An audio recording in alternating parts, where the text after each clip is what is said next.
할렐루야. 예, 옆에 있는 분 축복하도록 하겠습니다. 말씀으로 다시 돌아와야 됩니다. 라고 축복하시기 바라겠습니다. 예. 특별히 오늘 여러분, 어쩌다가 또 삶이 그러니까 같이 못한 분들이 있겠지. 아니요. 오늘은 여러분이 같이 하지 못한 분들을 위해서 특별하게 기도하시기 바라겠습니다. 제가 출석부 불러가지고 누구 빠졌고 누구 왔고 이런 거 유치하게 그런 거 생각 안 하지만 그러나 오늘 말씀 상당히 중요한 부분이기 때문에 여러분께서 그분들을 위해서도 함께 기도를 부탁을 드리겠습니다. 자, 상당히 지금 오늘 말씀들과 함께 이 느헤미야의 말씀이 중요한 말씀입니다. 여러분, 예레미야를 먼저 읽어야 될까요? 느헤미야를 먼저 읽어야 될까요? 생뚱맞은 질문입니까? 아니요. 페르시아 7권 우리가 성경을 지금 깊이 나누고 있어요. 여러분, 공부하는 게 아니에요. 오늘 새벽에도 귀한 또 마태복음 말씀을 나눴지만 경비병들이요, 로마의 경비병들이나 제사장과 유대의 장로들은 예수 그리스도의 부활을 받아들이질 않았어요. 사실인데도 안 받아들여요. 아니, 사실이라고요. 부활이 사실이라고. 그러니까 이 경비병들한테 어마어마한 돈을 먹여가지고 그리고 이거 제자들이 훔쳐갔다고 이야기해라. 그러니까 인정을 안 하려고 그러는 거야. 그러니까 말하자면 사실인데 부활은 막을 수가 없잖아요. 여러분, 말씀대로 이루어지는 건 여러분이 막을 수 없어요. 여러분이 이해가 되고 받아들이건 안 받아들이건 그건 여러분 의사지만 말씀대로 이루어지는 건 여러분이 막을 수가 없어요. 그건 명확한 사실입니다. 근데 여러분에게 말씀이 이루어지는 인생이 되야지 이게 당하는 인생이 돼서는 안 되지 않겠습니까? 근데 그 경비병들과 유대의 장로들과 제사장들은 싹 닦아버리고 이 부활이라는 사실을 사실인데도 싹 묻어버리려고 한단 말이에요. 숨겨버리려고 한다고요. 여러분, 왜 그럴까요? 사실이거든요. 이거 사실이잖아요. 복음이 사실이고 진리잖아요. 근데 안 받아들여요. 아니, 안 믿으려고 한다 그러면 저건 믿음도 없는 게 뭘 교회를 다녀? 이렇게 손가락질 당할까봐 그건 쉬쉬하면서 잘 숨기고는 있는데 안 받아들인다고요. 사실인데. 아니, 부활을 안 받아들였다니까요. 그리고 돈 들여가지고선 경비병들에게 사기를 칩니다. 시체 가지고 갔다고. 근데 재밌는 구절이 있어요. 오늘 마태복음 이제 28장이 넘어가는데 그걸 잘 숨겨가지고 시체 도둑 맞았다, 도둑질해 갔다라는데 이걸 유대인들이요, 그걸 대제사장들이 시켰다는 게 다 소문이 나버렸어요. 그냥 숨길 새 없이 그냥 소문이 쫙 퍼져버린 거예요. 나중엔 다 드러나게 돼 있는 거거든요. 그 수준이 어느 정도인지. 근데 왜 안 받아들일까요? 부활은 사실인데요.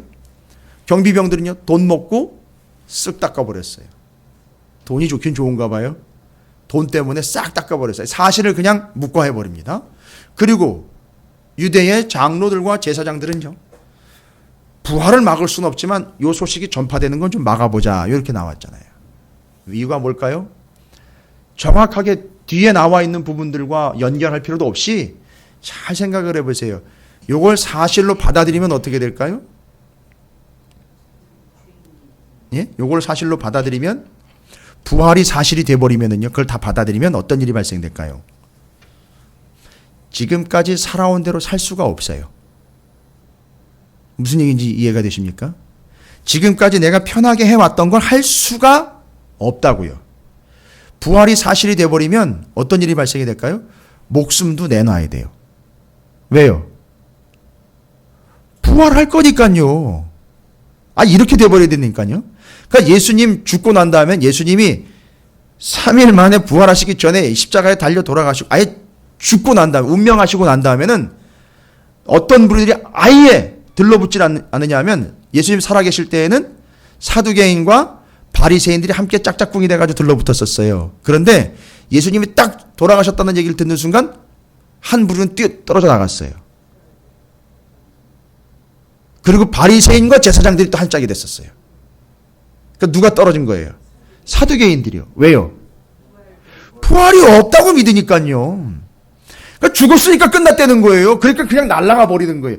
그러니까 그 뒤로 보면 마지막 부분이 복음서의 마지막 부분에 보면 사두개인들이 등장을 안 해요. 예수님 죽은 걸로 그냥 인정해 버리니까. 보세요.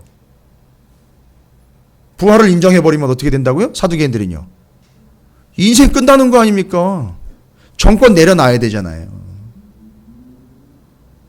그러니까 이걸 사실로 받아들이면 어떤 일이 발생된다고요? 다 바꿔버려야 되는 거예요. 싹 다. 아니 변화되는 거는 그건 기대도 안 하고요. 바뀌어야 되는 거예요. 그래서 제가 새벽에 예를 하나 들었는데 지금 자동차들은 연료를 떼죠. 화석 연료요. 소위 말하면 기름이라는 걸 떼서 가는데 만약에 여러분 이 자동차가 전기 자동차로 바뀌어버리면 어떻게 될까요? 엔진 싹 바뀌어야 되는 거예요. 이해가 되십니까? 아니 생각해보세요. 이거 다 바뀌어야 되는 거예요. 그러면 잘 보세요. 그거는 전기는 모터로 가는 거거든요. 모터. 그죠? 배터리. 예. 배터리로 가는 건데, 예. 다 바뀌어버려야 되잖아요. 그죠? 엄두가 안 나는 거예요. 아니, 생각해보세요. 엔진, 석유 팔아먹는 나라들. 제 생각에는 전기자동차를 막는 것들이 저쪽에 중동에 있는 석유 팔아먹는 놈들이 아닌가 싶어요. 이거 뭐 정치적인 발언이 아니라, 아이, 딱 보면 나오지 않습니까? 예? 기술이 없어요, 지금? 충분히 나옵니다. 아이, 공해 문제라든지 자원이 한정된 거를 생각하면 전기자동차 충분히 나올 법도 하잖아요. 아이, 태양열로 가는 것들 나올 수 있잖아요. 태양 에너지로 가는 것들이요. 과학자도 아니면서 뭘 그렇게 아는 척을 하고. 그거 뭐 해봤어요, 당신. 아니, 그게 이제 그런 과학적인 걸 이야기하는 게 아니라 원론적인 거, 원리적인 걸 이야기하면 그런 게 나와버리면 이 기득권을 가지고 있거나 삶 자체가 그렇게 시스템화되어 버린 것들이요. 다 바뀌어버려야 된다고요. 그러니까 이걸 받아들이면 죽음을 불사하고 믿음 생활을 해야 된단 말이에요. 이걸 받아들이면 내 게 아니라 하나님 거라고 내놔야 되니까 싫은 거예요. 안 되는 거예요. 안 받아들이는 거예요. 바뀌어야 되니까요. 심지어 이걸 받아들이면 어떤 현상이 나옵니까? 바뀌기 싫은데도 막 변화가 와요. 아니, 그게 싫은 거예요. 바뀌어야 되니까요. 인간성의 개조가 오는 거예요. 누가 개조시키는 게 아니라 성령이 역사하는 게 두려운 거예요. 바뀌어야 되고 변화가 돼야 되니까 그걸 받아들이지 않는 거예요. 그러니까 오늘날에도 우리가 이걸 말씀으로는 공부를 하지만 이걸 진리로는 받아들여서 이것 이대로 가는 것만큼은 지금 막고 있는 거예요, 우리가. 이게 그 경비병들이나 제사장들과 그 유대의 그 허례허식에 물들어 있는 그 장로 세력들과 종교 지도자들의 세력들이 하고 있었던 짓이란 말이에요. 이걸 안 받아들이고. 그러니까 부활도 싹 닦아버리려고 하는 거죠. 정말 얼마나 무시무시한 존재들인지, 정말 때로는 그들이 이 머리를 굴리는 걸 이렇게 보면, 야, 이게 잠시 뒤엔 다 들통날 건데도 그런 수작을 부리고 있다는 걸 보면, 야, 정말 인생 참 값없구나라는 게 그런 것들을 보면 깨달아져요. 근데 원래 이 민족은 그런 민족이 아니었거든요. 지금 오늘 우리는 느헤미야를 공부를 하고 있습니다만 말씀을 나누고 있고요. 좀 전에 제가 질문을 드렸죠. 예레미야를 먼저 읽어야 되는지 느헤미야를 먼저 읽어야 되는지. 아니, 목사님 그냥 시간 되는 대로 읽으면 되죠. 뭘 먼저 읽어요. 이런다니까요. 여러분은 어떠십니까? 저와 함께 이렇게 계속 말씀을 나누다 보니 뭘 먼저 읽어야 되는지 혹시 감이 좀 잡히십니까? 예? 여러분의 동의를 구할 문제는 아니지만 여러분이 전체적으로 좀 개념을 잡고 가시면 좋을 것 같은데. 그렇죠. 예레미야를 먼저 읽어야죠. 왜요? 예레미야는 뭘 얘기했잖아요. 포로로 끌려가서 70년 뭐하고 와라. 교육받고 와라. 그렇죠? 그 다음에 징계는 왜 징계인지 아시죠? 뭐 때문에 징계가 온 거죠? 하나님의 한마디로 이야기하면 뭘 지키지 않은 거잖아요. 안식일을 지키지 않은 건 결산과 함께 징계를 받는 이유는 정확하게 좀 전에 말씀드렸잖아요. 말씀을 받아들여서 그대로 살지 아는 거에 대한 책망, 징계예요. 그렇죠? 그 다음에 교육은요. 뭘 교육하는 걸까요, 도대체? 교육이 뭐 다른 게 있습니까? 그렇죠. 말씀 가서 다시 공부하라고 보낸 거예요. 그러니까 모세오경 가지고 간 거잖아요. 그러니까 열왕기 상하서를 직접 기록을 해서 가져간 건 하지만 열왕기 상하에 기록된 바 내용 또한 가지고 갔단 말이죠. 그렇죠. 그리고 그걸 가지고 갔는데 돌아올 때 쏙 들어간 건 뭐예요? 열왕기 상하 쉽게 얘기해 드릴게요. 열왕기 상하는 가지고 갔었지만 싹 돌아와가지고 열왕기 상하는 내용이 뭐예요? 여러 왕들에 대한 이야기였습니까? 그런데 그걸 가지고 갔는데 모세오경과 그 열왕기 상하 예언자들의 말씀들 다 가지고 갔단 말이에요. 그러니까 그 사람들 가지고 간 거는 생각해보세요. 빈털터리로 갔잖아요. 포로로 끌려갔는데 가져간 건 뭐밖에 가져간 게 없어요? 말씀밖에는 가져간 게 없어요. 가서 모세오경, 열왕기 상하, 그 다음에 그렇죠. 예레미야 거기 가가지고는 에스겔이 이야기하고 다니엘이 또 이야기하고 그러니까 예언서들. 와. 그러니까 여러분이 이런 것까지 생각할 수 있다면 이건 이미 이제 볼 수 있는 눈이 열리는 거예요. 이건 상당한 수준인 겁니다. 근데 열왕기 상하를 가지고 가서 교육 70년이라 그랬잖아요. 그죠? 모세오경 열왕기 상하 예언서들을 충분히 거기서 교육받은 거란 말이죠. 그러니까 열왕기 상하를 딱 공부하고 돌아왔는데 와가지고 뭘 기록을 한 거죠? 역대상하요. 물론 거기서 기록했을 수도 있어요. 그러나 어쨌든 결과물로서 역대상하를 다시 기록을 하면서 이 사람들이 이 입에서는 다시는 뭐를 거론하지 않고 있죠? 그렇죠. 왕을 세우는 거에 대해서는 전혀 얘기를 안 하고 있다는 거예요. 성공한 겁니까? 실패한 겁니까? 교육 성공한 거예요. 그때 뭘로 교육한 겁니까? 말씀으로 교육한 거예요. 안식을 지키지 않은 것도요. 여러분 안식이라고 이야기하면 어디부터 올라가야 돼요? 안식이라면. 성경적으로 이해하면 제일 처음 안식일을 이야기한 거예요. 그렇죠. 창조 때 하나님이 안식하셨더라라는 거, 그 안식으로 들어가야 되잖아요. 그리고 그게 10가지 중에 하나로 정리가 된 게 출애굽하고 난 다음에 출애굽하고 난 다음에 모세를 불러 올려가지고 광야에서 계명으로 만들어 주셨잖아요. 근데 이걸 안 지켰어요. 그래가지고 어마무시한 사건을 경험하게 되죠. 안식일 제대로 안식일, 안식년, 시년 안 지킨 거 토탈 몇 년이요? 70년. 그래가지고 바벨론 포로로 끌려갔단 말이죠. 바벨론 포로로 끌려가지고 충분히 쉬고 왔나요? 아니죠. 남의 나라에 포로로 끌려가지고 쉬지 않고 거기서 종살이를 하면서 안식이라는 게 뭔지를 깨닫고 돌아온 거예요. 그러니까 안식은 하나님이 허락하지 않으면 얻을 수 없는 것인데 하나님이 허락한 이 안식을 지키지 않았다라는 건 하나님을 거부했다는 거잖아요. 그러니까 이 안식의 주인은 누구예요? 그렇죠. 그래서 예수님이 오셔가지고 뭐라고 얘기한 거예요? 인자가 안식일의 주인이다라고 이야기를 한 거예요. 그게 연결이 돼야 된다는 거죠. 어떻게 이게 좀 어려우세요? 아니 이 수준까지 가야 된다니까요. 우리가. 아니 성경을 뭐하러 펼쳐지고 있고 있습니까? 이걸 뭐하러 손에 쥐고 있습니까? 제가 오늘 말씀드리려고 하는 게 뭐냐 하면 우리도 지금 이걸 말씀을 연결을 하면서 쭉 정리를 하고 있는 이 과정이 상당히 소중하고 깊은 과정인데요. 생각해 보십시오. 다니엘을 요시야 키즈라 그래요. 뭔 얘기인지 아세요? 저기 일산이나 이런 데 가야 거기 뭐요? 무슨 키즈? 하여튼 그런 뭐 있어요.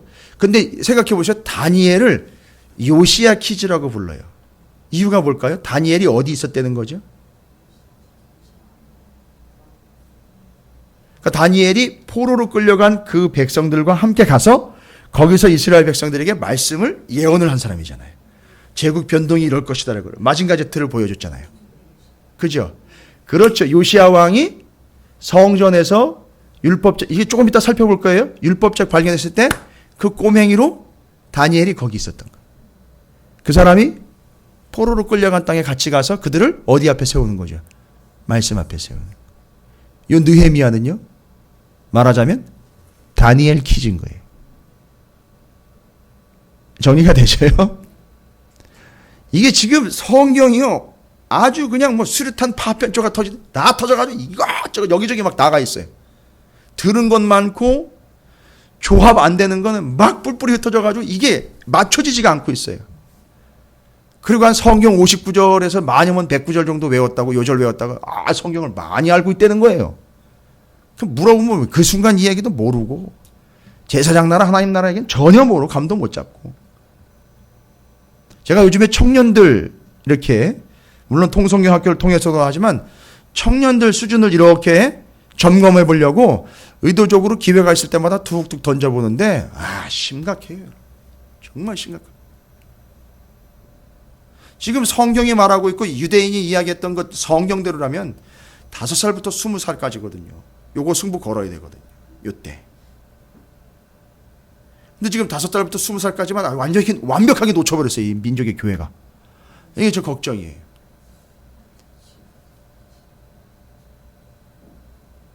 그래도 우리 교회는 이제 그 이후로라도 지금 이제 시간을 좀 잡을 수 있어서 그걸 가지고 시간이 걸리더라도 지금 차분히 가고 있는 중이거든요. 지금 상황이 한 걸음 한 걸음 좀 내딛고 있는 상황입니다.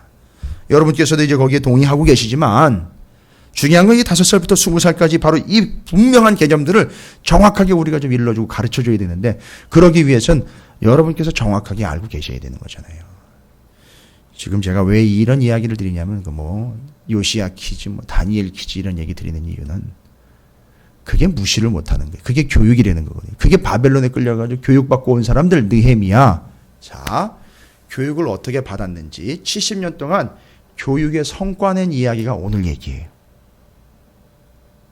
지금 이제 돌아온 사람들이 일단 40개의 줄기로 이야기 드리자면 40개의 줄기로 성경을 40개의 줄기로 이야기 드리자면 바로 성전 재건, 성벽 재건. 그 다음에는요? 혹시 기억나십니까? 성벽 재건, 성전 재건.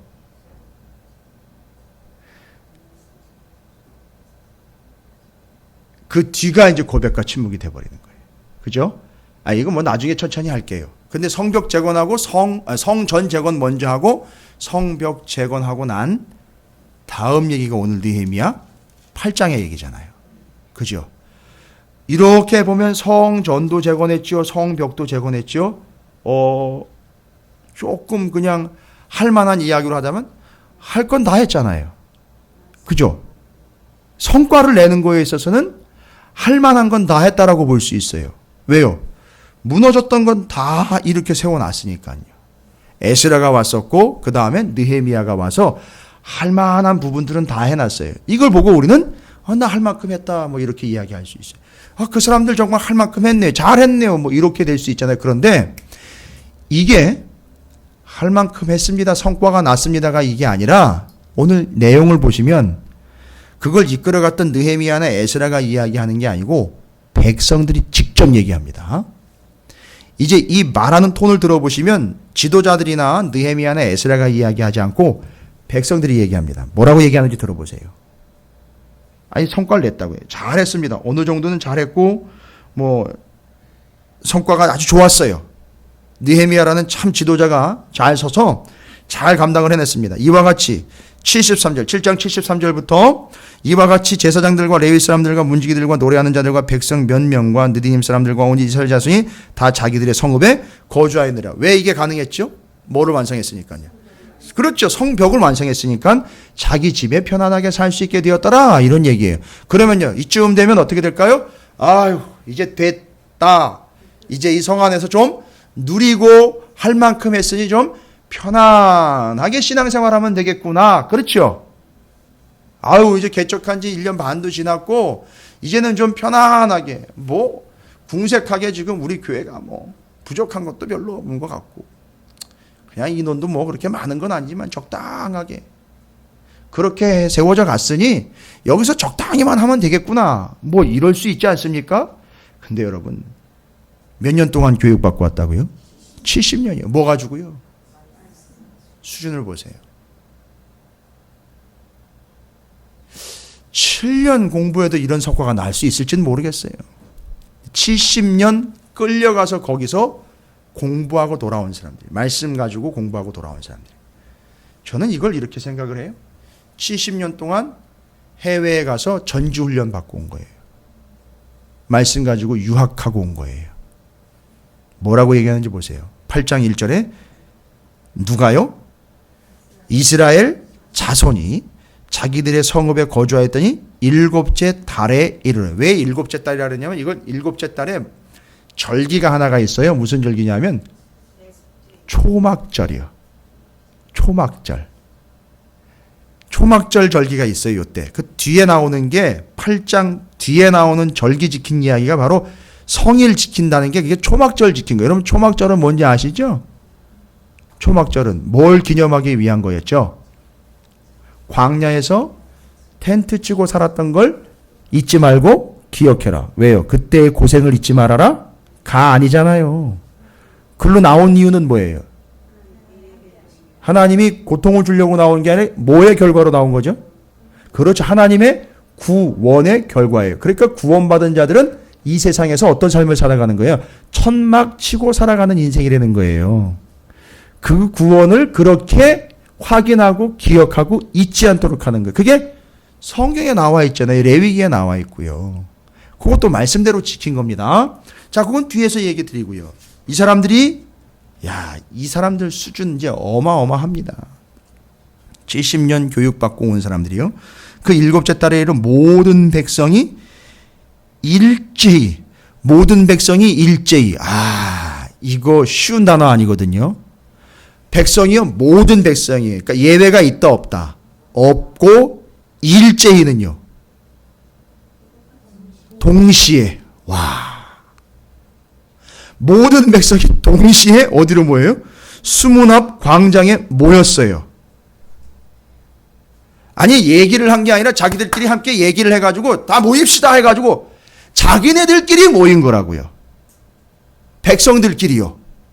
한 사람도 예외 없이 전부 동시에 한꺼번에 광장에 모여서 뒤에 얘기.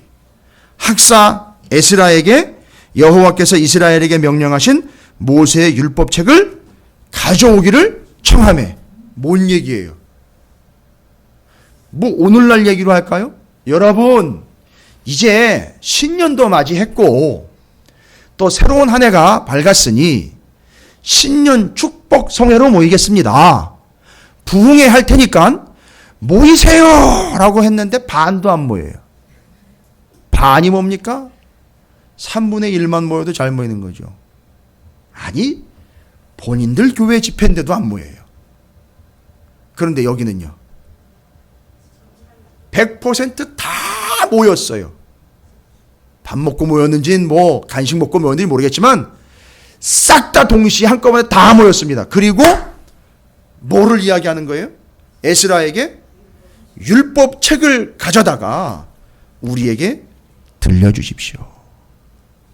그러니까 말하자면 부흥회 한다고 광고한 게 아니라 먼저 모이고 난 다음에 목사님 우리에게 말씀을 좀 전해주시면 좋겠습니다. 이렇게 된 거예요. 여러분 이게 건방진 겁니까? 이게 이 사람들 수준이라고요. 우리는 말씀 전합니다. 선포됩니다. 나눕니다. 공부합니다. 하면 쫙 흩어져 버리잖아요. 그죠? 광고에 플랜카드에 버스에다가 쫙 붙여가지고 다녀도요 안 모여요. 안 모여. 제가 감히 이러다가 70년 유학 갑니다. 진짜.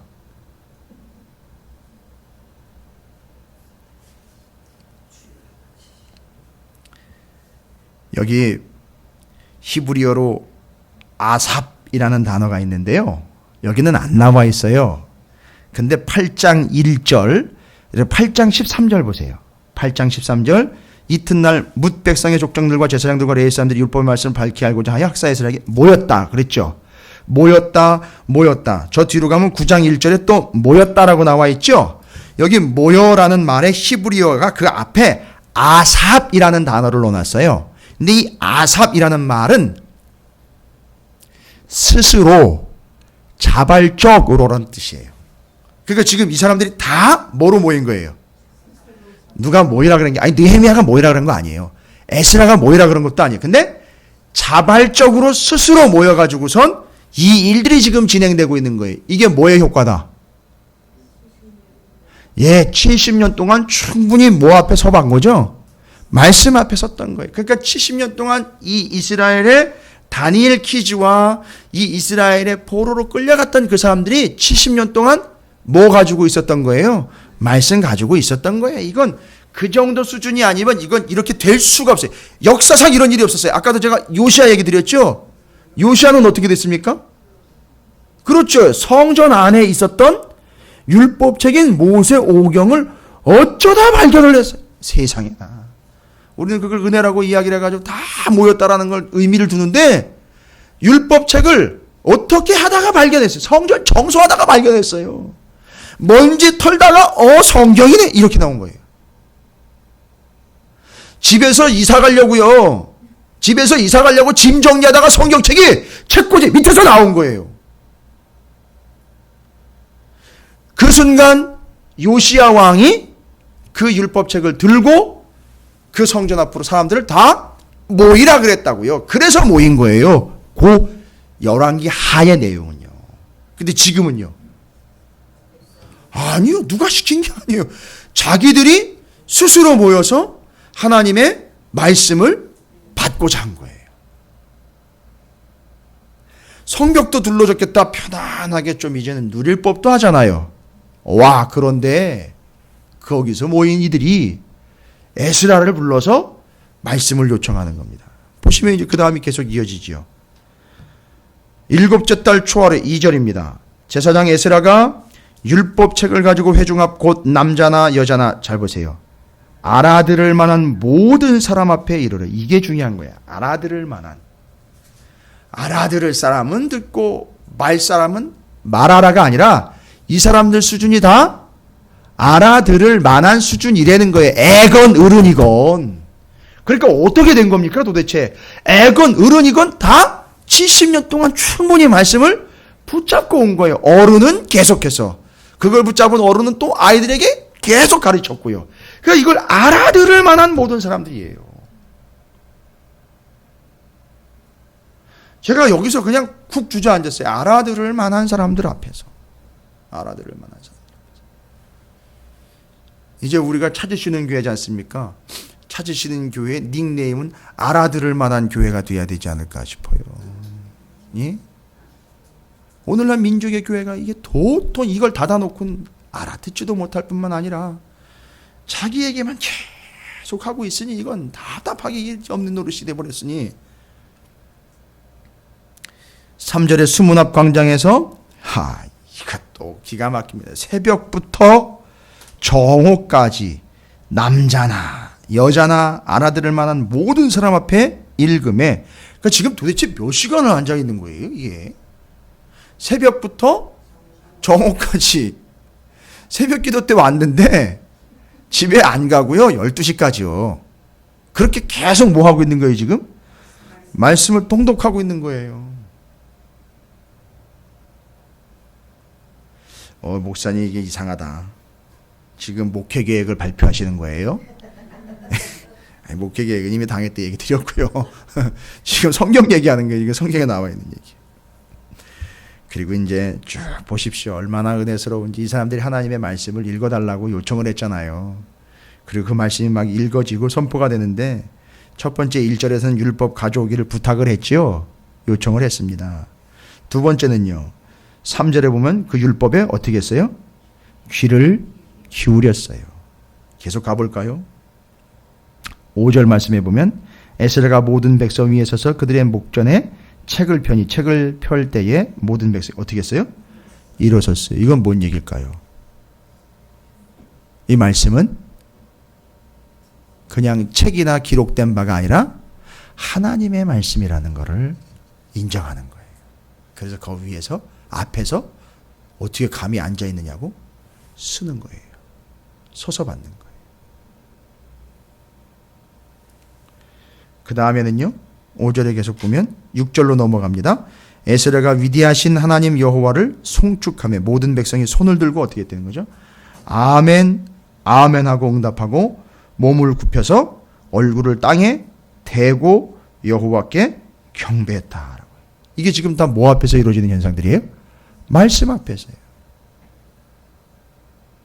그리고는 그 말씀들이 막 알아들을 만한 사람들이 지금 모여 있었잖아요. 그리고 그 말씀들을 막 읽을 때에 여러분 9절 한번 가볼까요? 백성들이 율법의 말씀을 듣고 어떻게 했어요? 다 우는지라. 왜 울었어요? 감동. 총독 느헤미야와 제사장금 합사 에스라와 백성을 가르치는 레위 사람들이 모든 백성에게 이르기를 오늘은 너희 하나님 여호와의 성일이니 슬퍼하지 말며 울지 말라. 그러니까 지금 우는 이유는 뭐예요? 슬퍼서 우는 거예요? 이런 왜 슬펐을까요? 말씀을 쭉 읽어줬어요. 읽은 내용들은요. 좀 전에 말씀드렸지만 율법책이잖아요. 지금 율법책을 읽었는데 그냥 통독하면서 울었어요. 여러분들 통독하면서 우세요? 제가 통독 집회도 몇 번 인도해보고 했지만 우는 사람 별로 없었어요. 모세 오경을 쭉 읽고 슬퍼서 울었답니다. 왜 슬펐을까요? 말씀인데요.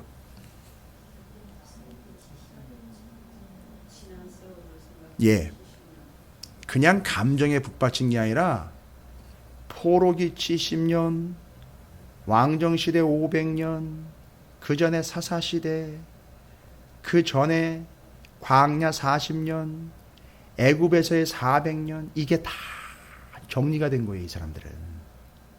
근데 어느 구석을 찾아봐도 하나님 앞에, 그 말씀 앞에 순종하면서 제대로 살았던 적이 단 한 번도 없었고, 그 결과로 우리가 70년 동안 끌려갔다가 돌아온 거예요. 이게 너무 뼈저리게 다가오는 거예요. 여러분, 이걸 누가 잔소리를 했다고 생각을 해보십시오.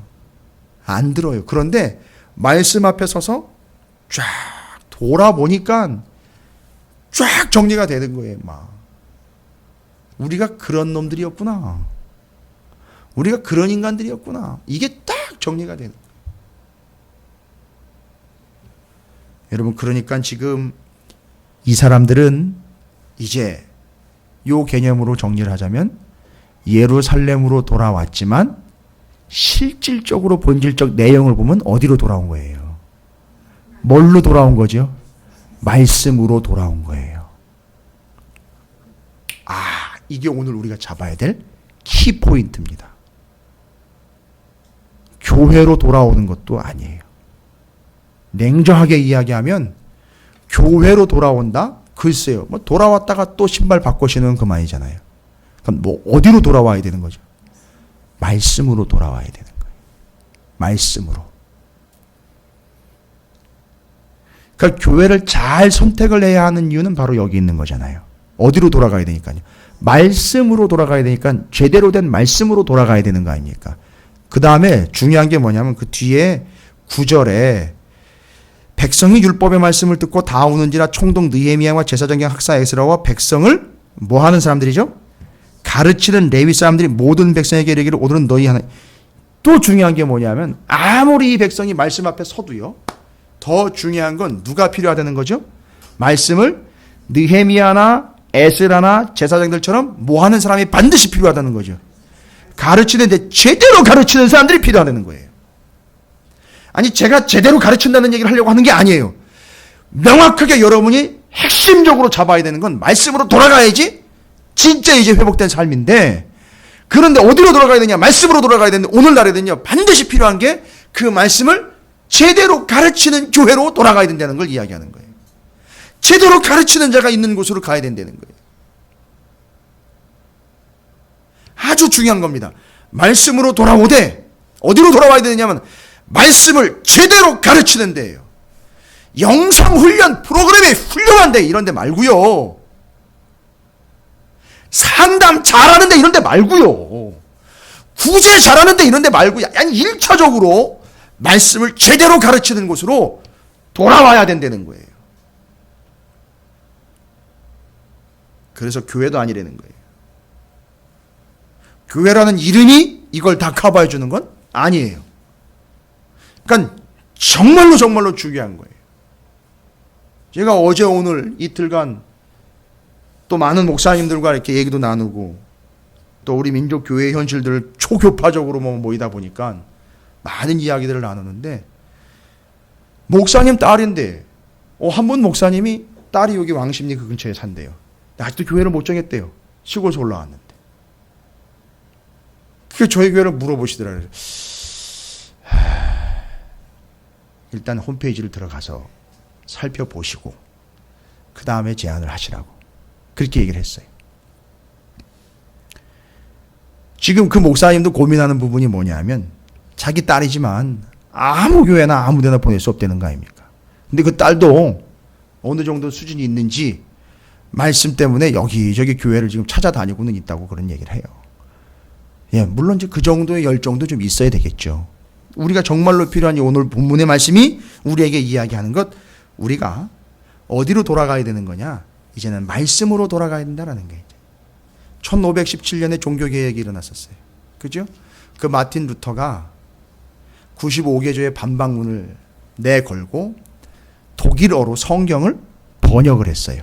왜냐하면 번역한 이유가 뭘까요? 그 당시에 성경은 사제들만 읽고 있었어요. 사제들만 읽고 사제들만이 해석을 할 수 있었어요. 그러면 그걸 그냥 절대적으로 받아들여야 되는 거예요. 어떻게 평신도가 성경을 펼쳐 있습니까? 말도 안 되는 거 이건. 손도 못 대겠어요. 그러나 마틴 루터는요. 어디로 돌아가야 된다? 오직 성경 말씀, 오직 은혜. 예. 그래서 오직 믿음, 오직 성경, 오직 은혜 이거 이야기하면서 성경을 독일어로 번역을 했어요. 이유는요. 일반인들도 성경을 읽고 하나님께로 더 가까이 가도록 하기 위해서. 그래서 그 사람 제명당했어요. 가톨릭에서. 그리고 계속 성경을 번역을 했습니다. 그리고 그 작업을 했어요. 그리고 또 그게 가능했던 게 인쇄술이 발달이 되니까 그걸 또 가능하게 해줬던 역사적인 또 배경도 있었죠. 자, 여러분 오늘 이 에스라 8장이 우리에게 분명하게 일러주고 있는 한 가지 명확한 사실. 그들은 70년이라는 시간 동안 충분히 제대로 교육받았다는 거예요. 말씀으로. 그러니까 이 사람들 수준이 어느 수준까지 왔다? 하나님의 말씀을 가르쳐 주십시오라고 요청하여 일제히 한꺼번에 모일 수 있는 수준에까지 이르렀다. 그런데 그들에게 복된 게 뭐였느냐? 그들에게 말씀을 제대로 가르쳐 줄 수 있는 느헤미야나 제사장들이나 에스라와 같은 사람들이 있었다는 사실이에요. 이걸 자기들은 정말 복으로 여겼을 거예요. 그래서 충분히 지금 배우고 있고요. 가르침을 받고 있습니다. 그리고는 12절 가면 이렇게 얘기합니다. 모든 백성이 곧 가서 먹고 마시며 나누어 주고 크게 즐거워하니. 할렐루야. 말씀대로 살고 말씀대로 행하고 그것이 결국 그들에게 뭘로 다가왔죠? 즐거움으로 다가왔다는 거예요. 그러니까 다른 걸로 즐거움이 아니라 말씀대로 말씀을 받아서 가서 행했더니만 그게 그들에게 즐거움이 됐다는 거예요. 어떻습니까 여러분? 말씀대로 사는 게 어떻게 여러분에게 즐거움이 되어 계시는지요? 이게 그들의 현실이었습니다. 이게 열왕기 하 23장 아까 요시야 왕이 성전에서 율법책을 발견하고 난 다음에는 요시야 왕이 모았어요. 모이라고 명령을 내린 거예요. 이거 왕의 명령이니까 안 들을 수 없지요. 그래서 율법이 선포가 됐어요. 말씀이 선포돼. 그러나 그 수준이 아닌 거예요. 지금 이 사람들은요. 충분한 교육의 결과로 수준의 차이가 난 거예요. 그 수준이 아니었던 거예요. 70년 동안 교육받고 그전에는 모이라 그래야 모였던 상황인데 이 사람들은 자기네가 먼저 모였어요. 자, 이거는 한마디로 말씀으로 돌아온 사람들이다라는 거예요. 그래서 말씀으로 돌아온 사람. 예루살렘으로 돌아온 것이 아니라 말씀으로 돌아온 것이다. 그러면 이걸 오늘날 적용을 해야 돼요. 오늘날에. 지금 교회와 성도들과 신앙의 위기가 왔다 그래요. 그렇죠? 뭔가 대안과 대책이 필요하다고 얘기를 해요. 수도 없이 얘기합니다. 문제다. 이런 문제, 저런 문제 있다. 저런 게 아픕니다. 저런 게 고통이다. 우리 교회는 이래서 문제고 저런 교회는 저래서 문제고 오늘날 민족의 교회는 상당히 문제 가운데 있다. 그리고 또 목회자들이 모여서 이야기하는 게 참 힘들다. 답이 없다. 뭐 이래도 안 되고 저래도 안 되고 이거 해봤는 거 안 돼. 저거 해봤다. 프로그램이라는 거 다 해봤다. 그래 답이 안 나오더라. 여러분 뭐예요 이건? 뭘 얘기하는 겁니까 도대체? 대안과 대책 아무리 찾아봐야 완벽하게 하나밖에 없다는 거죠. 뭐죠? 말씀밖에 없다는 거예요. 결론이 말씀이고요. 말씀으로 돌아와야 되는 것이고 우리는 그 말씀을 가르치는 자들로서 배우는 자들로서 함께 그 말씀을 다시 붙잡아야 된다는 것밖엔 답이 없는 거예요. 이게 느헤미야가 오늘 느헤미야 8장을 통해서 우리에게 이야기하려고 하는 거예요. 자, 여러분 느헤미야 13장을 보십시오.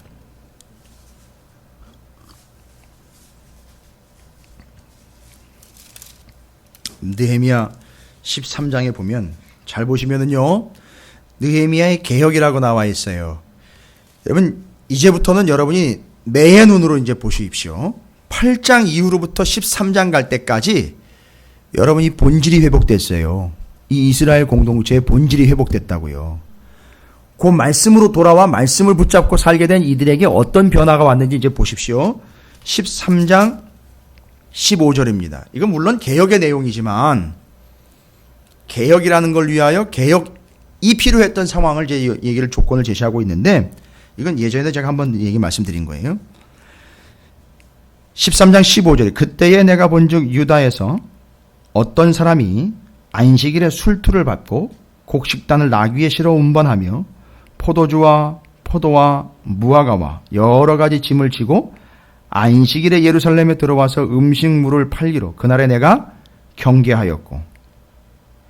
뭔 얘기입니까? 안식일에 예루살렘 성 안으로 장사꾼들이 들어왔다는 얘기죠. 뭐 하러요? 장사하러요. 그래서 느헤미야가 뭐 했다는 거죠? 그러지 마. 좋은 말로 할 때 그러지 마. 그 다음에는요, 16절에 또 두로 사람. 와, 이 두로 사람이라면은요, 이 당시에 두로 사람이라면 오늘날의 월스트리트, 세계적인 재정과 장사로 완전히 잔뼈가 굵어서 그러니까 모든 세계의 재계를 움켜쥐고 그 핵심에 쓸 수 있는 무역상들입니다. 두로는요. 이 사람들 장사에 능한 사람들이에요. 꾼들이에요. 꾼들. 어디에 이익이 생기면 제대로 들어가가지고 거기서 이익을 내는 사람들이에요. 반드시. 두로의 장사꾼들, 유명한 사람들이에요. 이 사람들. 이익 안 나는 일은 절대 하지 않습니다. 그런데 두로 사람이 어디로 들어와요? 두로 사람이 16절에 보면요, 예루살렘에? 그럼 이 두로 사람이 뭐가 많다는 거예요? 돈이 많은 거죠. 아니, 돈이 많으면은요, 돈 많은 사람들 어디 살아요? 돈 많은 사람들 어디 살아요? 안전한 데 살아요. 그죠? 돈 많은 사람들은 아무리 자기가 그 나라 백성이라도 그 나라에 전쟁 난다면 어떻게 해요? 도망가잖아요. 해외에 이미 다 이체해놓고 나중에 도망갈 거 다 계산 속으로 안전한 곳으로 가요. 왜요? 뭘 지켜야 되니까요. 돈을 지켜야 되니까요. 그러니까 예루살렘으로 두로의 장사꾼들이 들어왔다는 얘기는 예루살렘이 안전할 뿐만 아니라 여기서 장사하면 돈 된다는 거죠. 어떻습니까? 예루살렘이 어떻게 된 거예요? 70년 전과 비교해 주실래요? 70년 전과 비교하면 지금 예루살렘이 어떻게 된 거예요? 육룡이 나르는 정도가 아니죠. 예. 어마어마한 동네가 돼버린 거예요, 이거 지금. 여러분, 이게 보이셔야 돼요. 예루살렘이 아주 왁자지껄하면서 이 두로의 상인들은 무역상들이기 때문에 전 세계에 희귀하고 귀중한 물건들과 각종 값진 것들이 다 들어와 있는 거예요. 어디로요? 예루살렘이에요. 야, 이때의 부귀 영화가 어느 때를 자꾸 생각나게 할까요? 어느 때요? 해외로부터, 이방으로부터 귀중하고 값지고 값나가는 것들, 장사꾼들과 아라비아 상인하면 언제가 누가 생각납니까? 솔로몬 때요. 그때를 떠올릴 정도로 지금 어마어마한 수준으로 올라가 있는 겁니다, 여러분. 여기가요. 그럼 제가 뭔 얘기 드리려고 그러는지 아세요? 이건 여러분 기복신앙과 인과응보를 얘기하려고 하는 게 아니에요. 이 사람들의 수준이 단순히 성벽이나 짓고 거기서 안전하게나 지내는 걸로 끝나는 게 아니라 바로 에스라 8장의 그 이야기 때문에 말씀으로 돌아와 이 사람들의 삶이 회복되는데 어느 정도로 회복됐다고요? 전 세계의 장사꾼들이 예루살렘에 들어와서 살고 싶을 정도의 도시가 됐다는 얘기예요. 좀 이런 걸 보십시오. 이런 걸 좀 매의 눈으로 보시면서 정확하게 좀 캐치를 해내십시오. 거기가 예루살렘이었던 이유는요, 바로 거기에 말씀이 있었기 때문이에요. 그래서 그 말씀으로 세워지고 말씀으로 돌아온 본질이 회복된 그 성에 이런 곁다리 회복까지 회복이 된다는 걸 이야기해 주고 있는 거예요. 그래서 그 두로의 사람이 예루살렘에 살면 물고기와 각양물건이요. 가져다가 오직 하나를 붙잡았는데요. 뭐요? 말씀 붙잡았는데 각양물건들이 들어와 그 복을 누리게 되는 귀중하고 소중한 처소가 되어버렸다는 사실입니다. 여러분 이거 그냥 허투루 듣지 마십시오. 목사가 여러분에게 축복합니다 라고 맹독을 해봐 소용이 없어요. 여러분 여기서 캐치해낸 이 진리를 여러분이 적용하십시오. 여러분이 사는 그 자리를 예루살렘 성으로 만드셔서 말씀으로 돌아가는 삶으로 회복해 주십시오. 그럼 이거 다 회복되는 거예요. 여러분. 그런데 문제는 뭐예요? 한 가지 문제가 생겼어요. 이놈의 인간들이 돈에 환장을 하기 시작하는 거죠. 이 외국의 장사꾼들이 이 개념이 있을 리가 없죠. 그죠? 이 성이 여기까지 올 때는 뭐 때문에 왔는데요? 예? 이렇게 풍성하게 될 때는 뭐가 근거가 돼서 여기까지 왔습니까? 말씀의 근거가 왔는데요. 잘 보세요. 뭐가 문제가 생기는 겁니까 지금? 여러분 안식일 딱 하면 벌써 툭툭툭툭 나와야죠. 안식일 얘기 나오면 안식일에 뭐 문제가 벌써 생기기 시작한다. 이건 이제 언제 또 기억나게 합니까? 이건 솔로몬의 영광을 기억하기보다는 이제 안식일에 문제가 생기면 또 언제가 기억나야 돼요? 70년 전이 또 생각나야 되는 거 아닙니까? 안식일 안 지켜서 박살난 거 아닙니까? 이러다가는 또 말씀 또 이렇게 또 변질시키다가는 어떤 일이 발생된다는 거죠? 이것도 무너진다는 거 아닙니까? 그러니까 느헤미야가 뭐 하는 거예요? 거기다가 17절에 내가 유다의 모든 귀인들을 어떻게 했어요? 꾸짖었어요. 정치적으로 꾸짖은 겁니까?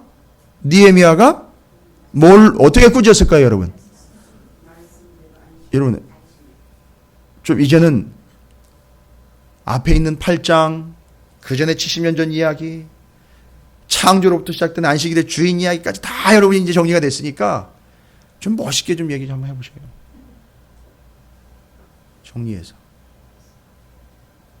여기까지 오기에 얼마 전까지 바로 그때 에스라 8장 이야기를 꺼내면서 우리가 뭘로 돌아왔느냐?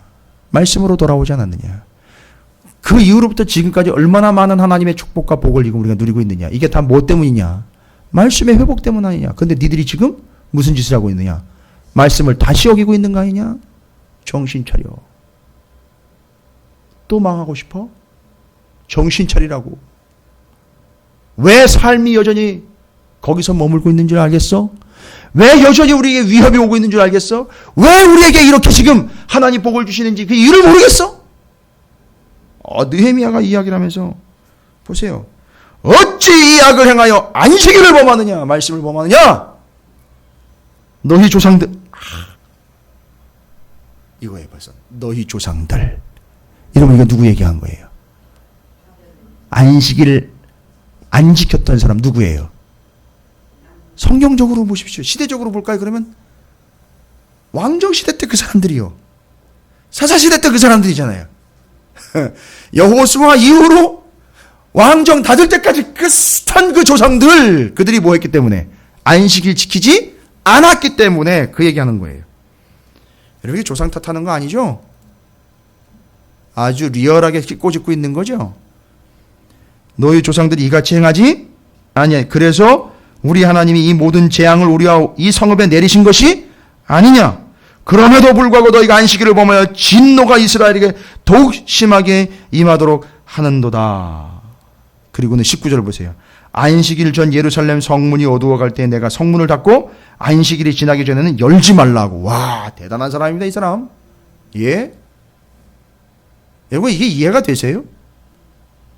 요즘에 여기 교회에서 이런 식으로 하면은요. 교회가 여기밖에 없어? 성이 여기밖에 없어? 이런 꼴로 하는 거 아닙니까? 그러나 그 사람들은 미안한 얘기지만 절대 삶이 회복이 안 돼요. 제가 정확하게 선포하면 교회가 여기밖에 없어?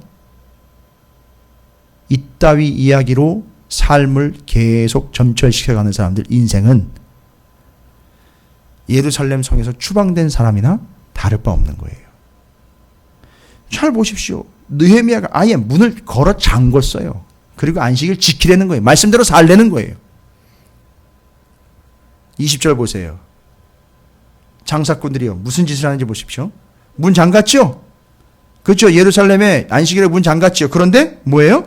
장사꾼들과 각양 물건 파는 자들이 한두 번 예루살렘 성 밖에서 시도하는 거죠. 그래도 혹시 열어줄까? 혹시 들어갈 수 있지 않을까? 해가지고. 근데요. 뭘요? 턱도 없어요.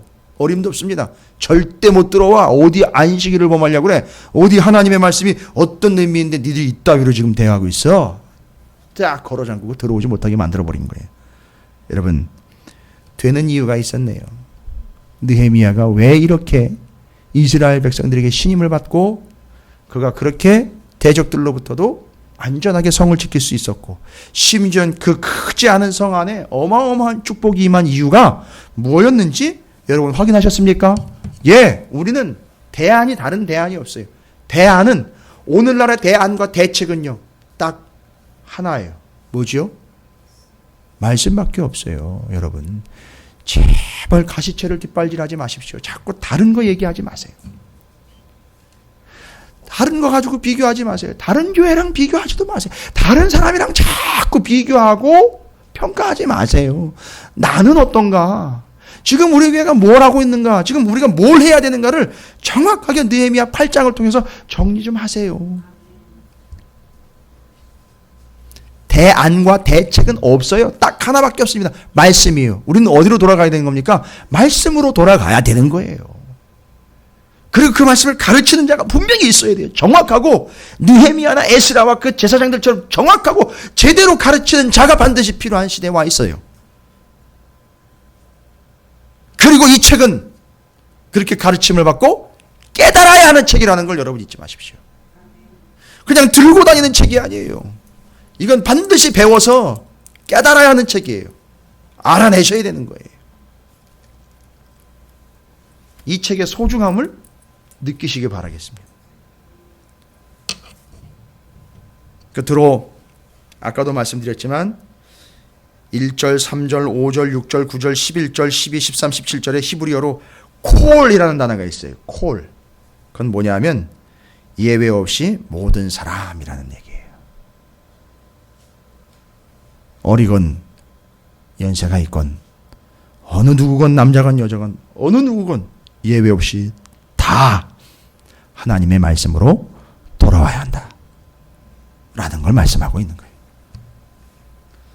여러분 통도표 하나씩 받으셨죠? 예, 제가 일찍 오신 분들은 제가 직접 나눠드렸고요. 여러분 그 통도표 가지시고 좀 도전해 보시기 바랍니다. 말씀을 좀 제대로 좀 읽으시고 그 말씀을 좀 손에서 놓지 마시고 그 말씀으로 여러분의 삶이 회복되는 걸 좀 경험하셨으면 좋겠어요. 말 말고요. 말하는 거 말고요. 말쟁이들이 회복되는 게 아니거든요. 말씀으로 회복되는 거거든요. 말은 잘해요.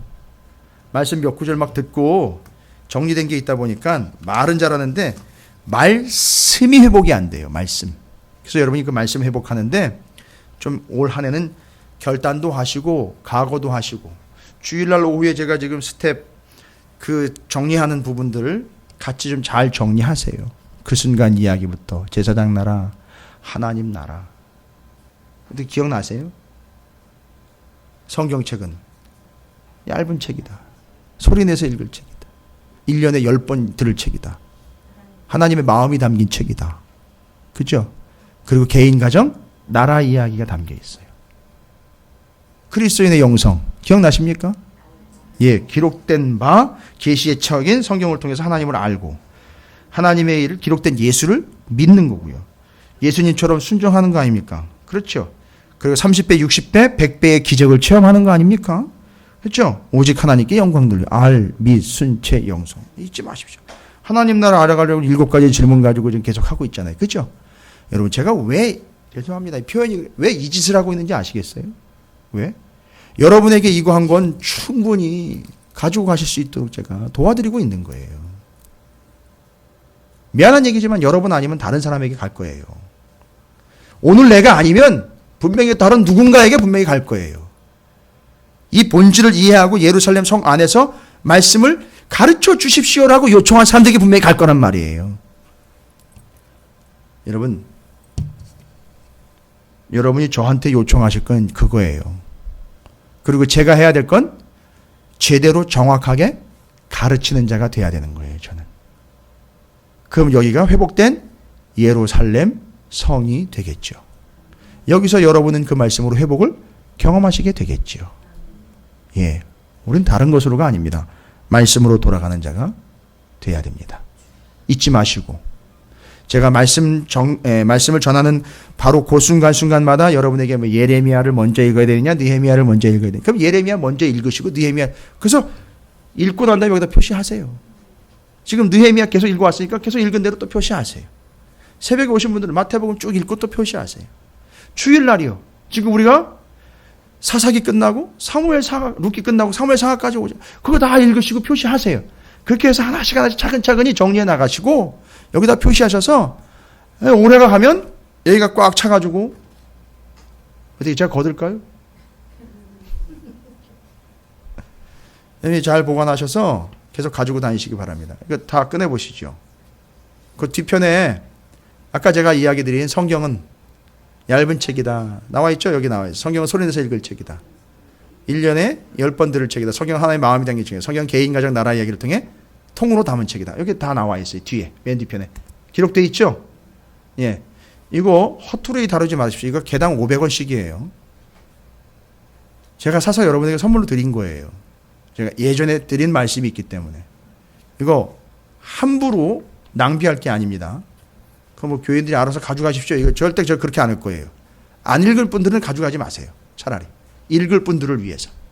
예. 양보하십시오. 그럼 오늘 제가 충분히 말씀드렸죠. 그 이유에 대해서. 그 근거에 대해서. 삶에 대해서. 정확하게 정리하시고 말씀으로 돌아가 회복되는 여러분의 삶이 되시길 바랍니다. 제가 여러분 도와드릴게요. 말씀을 잘은 아니지만 정확하게 여러분에게 가르쳐드리고 여러분이 깨달을 수 있도록 제가 도와드리겠습니다. 제가 에스라와 같이 그렇게 준비하고 말씀으로 여러분을 섬기겠습니다. 여러분 그 말씀으로 늘 돌아오시고 회복된 삶을 살아가시기를 주님의 이름으로 축원을 드립니다.